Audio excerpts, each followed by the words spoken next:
কি অসুবিধা আছে তোমার বলো? বলছি তোমার কি অসুবিধা হচ্ছে সেটা বলো দেখি। কি অসুবিধা লাগছে এখন? দমটা ভেতরটা দমটা আডুবাডু করছে। আর আর কি অসুবিধা? আর পেটের যন্ত্রণা। পেটের যন্ত্রণা। পেটের ছবি করেছিলে? না, করা হয়নি। হ্যাঁ? এবারে করা হয়নি, সে অনেক আগে একবার হয়েছিল তখন করেছিল, তখন তো কিছু ধরা পড়ে না। আর এটা কাটলে হচ্ছে এটা পেটেরটা। হাতে আটো পাটো আটো পাটো। এখন যেটা ধরা পড়েছে এটা একটু জল জমাটা নাকি? হ্যাঁ, এখন ওইটাই ধরা পড়েছে যে এখন তো শুধু ছাতির ফটো আর এই তো তোমার ইসিজি আর রক্ত পরীক্ষা এগুলোতে হয়েছিল। আর পেটের ফটো অনেক আগে হয়েছিল, তখন পেট যন্ত্রণা হয়েছিল বলে স্পন্দনে করা হয়েছিল, তখন তো কিছু ধরা পড়ে না।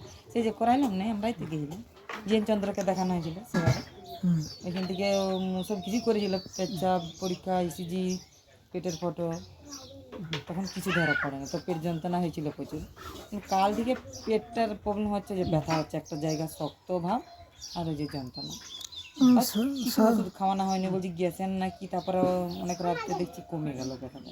এখন কোন ডাক্তার দেখছে তাহলে? এখন এখন ওই যে রঞ্জিত মাইতির কাছে ছিল, ওরই তো ওষুধ, এই তো আজকের দিনটা হবে তাহলে শেষ। রঞ্জিত মাইতি। আর তো তারপর নিয়ে যেতে বারণ করেছে, যে আমি কি ওষুধ দেবো? জটা পাওয়ারে ফেলাম। জোরে বলছে, পা ফেললে পরে ছাতিটা আডায় আডায় যায়।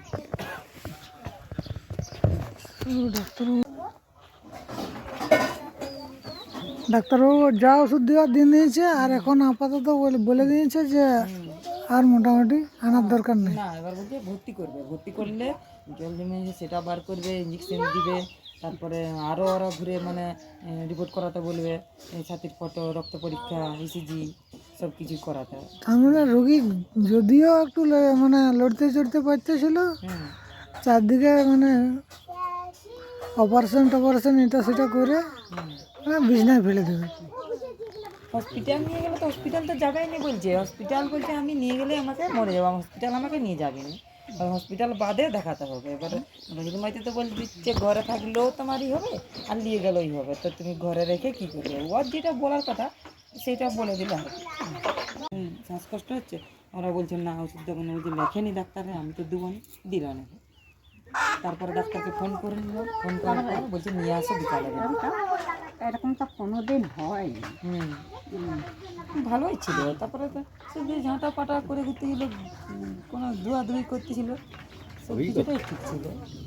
কত বয়স কত হলো? কাগজ কলমে 70 লিখছে, ভোটার আইডিটা দেখলে তো একটু অনুমান করা যাবে। কত হবে তাহলে? ভোটারটাই বয়সটা বুঝাবে, আছে ধরো ভালোই।